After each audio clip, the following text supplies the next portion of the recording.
Salut et bienvenue dans ce cours de chimie que je te propose aujourd'hui. Je vais te parler du matériel de la chimie.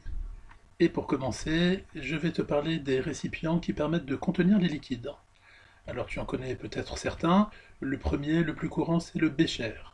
Le bécher, c'est tout simplement un verre qui possède un bec, qui permet donc de verser sans en mettre partout, et c'est bien pratique. Il y a souvent des graduations qui sont indiquées, bien que ce ne soit pas obligatoire. En effet, le bécher n'est pas un appareil qui permet de mesurer des volumes précisément. Les graduations sont juste là à titre indicatif pour avoir une estimation approximative du volume de liquide. La particularité aussi de ces objets de chimie en verre, c'est les matériaux utilisés. Le verre qui est utilisé ici est un verre résistant au changement de température, c'est-à-dire qu'au choc thermique, on peut indifféremment mettre des liquides chauds ou froids dedans sans que cela ne pose de problème. Maintenant, nous allons nous intéresser à la manière de représenter ce bécher, de le schématiser. Alors, ce qui vient à l'esprit, c'est évidemment de le dessiner, c'est-à-dire de le dessiner tel qu'on le voit, c'est une représentation en 3 dimensions. Mais cette représentation est difficile, elle est longue, et c'est pour ça qu'on va faire une représentation un peu différente. Pour ça, on va imaginer qu'on utilise une scie qui va couper en deux le récipient, et nous allons le voir par le profil, vue de côté, on appelle ça une vue en coupe. C'est une vue en 2 dimensions. Mais elle pose quelques problèmes. En particulier, l'arrière du bécher, ici, est visible et nous donne une fausse impression, à savoir que le récipient est complètement fermé, ce qui n'est pas le cas.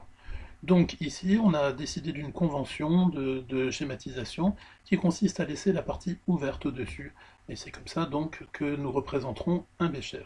Ici, j'ai ajouté du liquide à l'intérieur du bécher. Maintenant, nous allons passer au verre à pied. Le verre à pied est un objet simple, d'usage courant, il peut posséder un bec ou pas, il peut posséder des graduations ou pas.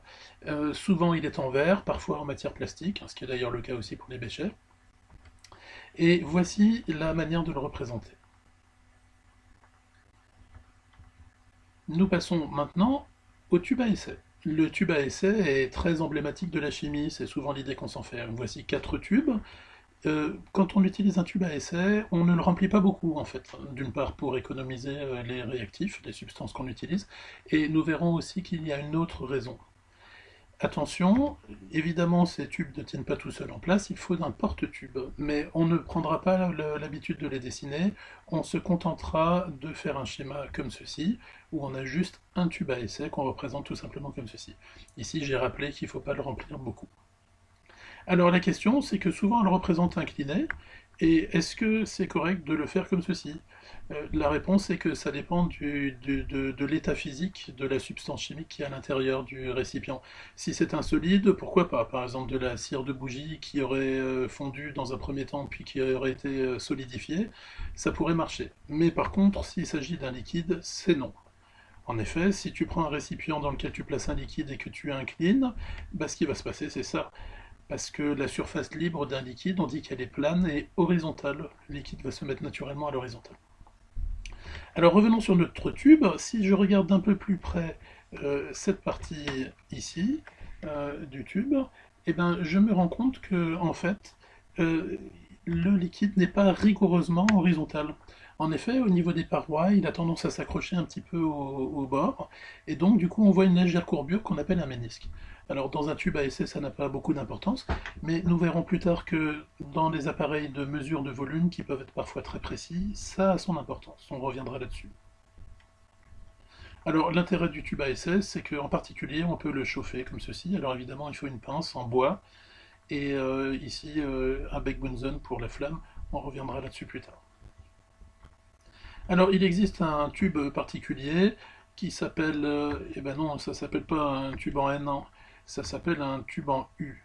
On l'utilisera extrêmement rarement, peut-être on pourra l'utiliser pour montrer les variations de pression et la surface libre des liquides.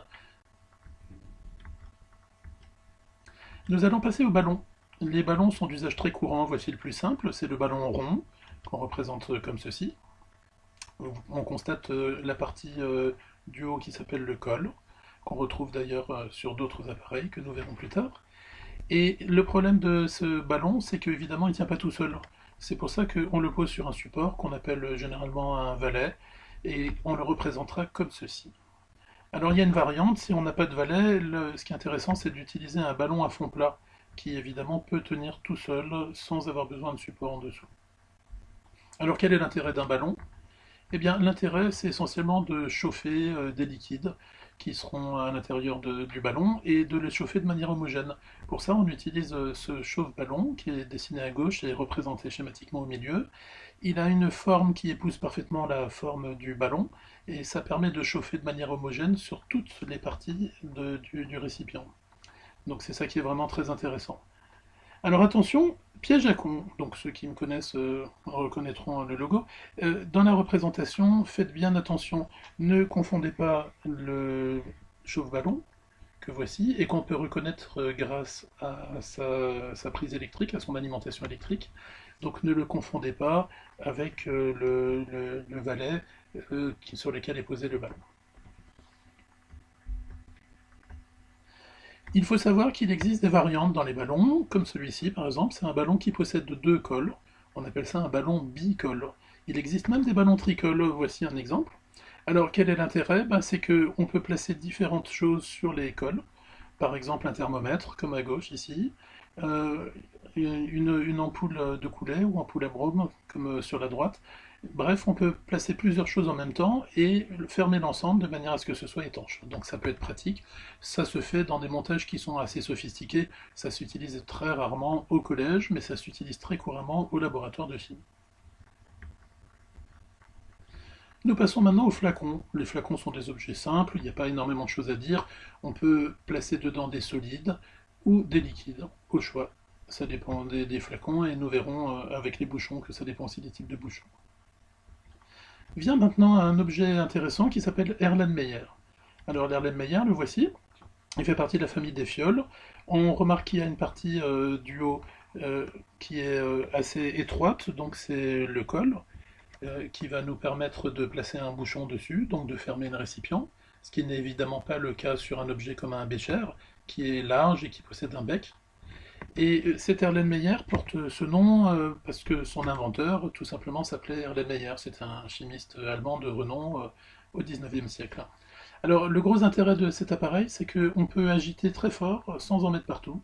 On peut chauffer sur les surfaces planes importantes qui est en bas. Et donc, c'est un appareil extrêmement utilisé, extrêmement courant en chimie. Un autre appareil très simple, le cristallisoire, qui ressemble tout simplement à une bassine. Le voici. Il en existe de différentes tailles, parfois relativement importantes. Alors, comme son nom l'indique, il permet de cristalliser des liquides sous leur forme solide. Et donc, très souvent, on place un autre récipient dedans. Et entre les deux récipients, on place de l'eau avec de la glace, par exemple, pour refroidir rapidement. On peut éventuellement l'utiliser comme protection pour si on a quelque chose dont on craint que ça déborde ou qu'on fasse des cochonneries. Et pour finir, nous allons parler des bouchons. Alors le bouchon traditionnel et le bouchon en liège, il a tendance à disparaître fortement. Il est de plus en plus remplacé quasiment systématiquement par des bouchons en caoutchouc, parfois aussi en plastique, mais c'est plus rare. Ici, le bouchon en verre rodé, très important. Le verre rodé qui paraît un petit peu opaque, trouble, et qu'on utilise avec une graisse silicone qu'on va placer dessus et qu'on va placer sur le col d'un objet qui lui-même sera en verre rodé. Ça permet une excellente étanchéité, c'est très pratique dans les montages. Parfois, il y a des trous dans les bouchons, ce qui peut paraître surprenant. Un, deux trous, ça arrive. Alors ça paraît surprenant puisqu'il s'agit de boucher. L'idée ici de placer ce qu'on appelle un tube à dégagement, qui ressemble un peu à une paille dans le langage courant, mais nous on appelle ça un tube à dégagement en chimie, et ça permet de récupérer des gaz qui s'échappent, par exemple, comme on le voit sur l'image au-dessus, où vous avez un Erlenmeyer avec un bouchon et un tube à dégagement. Voilà pour ce premier début. La prochaine fois, je te parlerai de la manière dont on mesure des volumes et des appareils qu'on utilise pour ça. Et ben, à bientôt!